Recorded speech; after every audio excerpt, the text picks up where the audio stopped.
வணக்கம், welcome to Thanjavur சமையல்.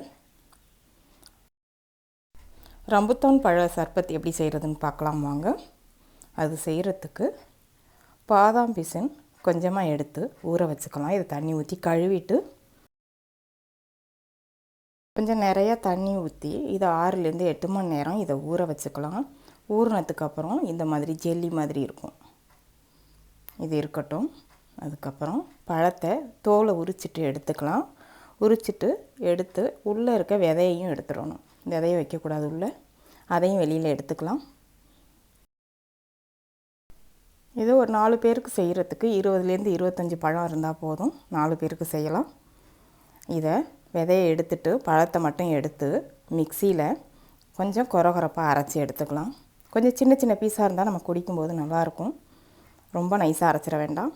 கொஞ்சம் கொரகொரப்பாக அரைச்சிட்டு எடுத்துருக்கேன். அரை மூடி தேங்காய் எடுத்து இதை துருவிட்டு தண்ணி ஊற்றி இதை நல்லா அரைச்சி 2 தடவை பால் எடுத்துக்கலாம். தேங்காய் பால் எடுத்து இதை வடிகட்டி எடுத்துக்கலாம்.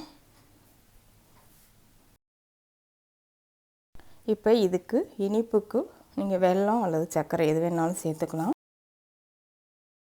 1/4 கப் சர்க்கரை சேர்த்து சர்க்கரை கரைகிற அளவுக்கு இதை நல்லா கலந்து விடலாம்.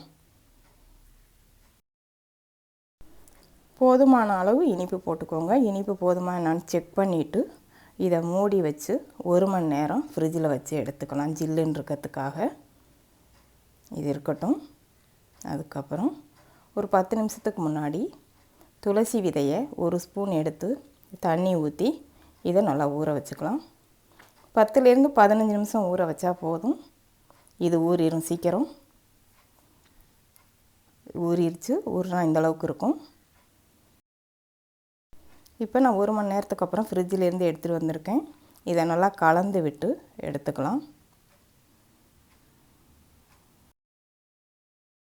இப்போ நம்ம ஊற வச்ச பாதாம் பிசின் 1 டீஸ்பூன் சேர்த்துட்டு துளசி விதை ஊற வச்சது அதையும் 1 டீஸ்பூன் சேர்த்துக்கலாம். இது கூட கலந்து வச்ச பால் சேர்த்து நல்லா கலந்து விட்டு இதை குடிக்கலாம். குடிக்கிறதுக்கு நல்லா டேஸ்ட்டாக நல்லா இருக்குது. நல்லா ஜில்லுன்னு இருக்குது. ஜில்லுன்னு இருக்கணுங்கிறதுக்காக ஐஸ் க்யூப் போட்டுறக்கூடாது. ஐஸ் க்யூப் போட்டோம்னா டேஸ்ட்டு மாறும்.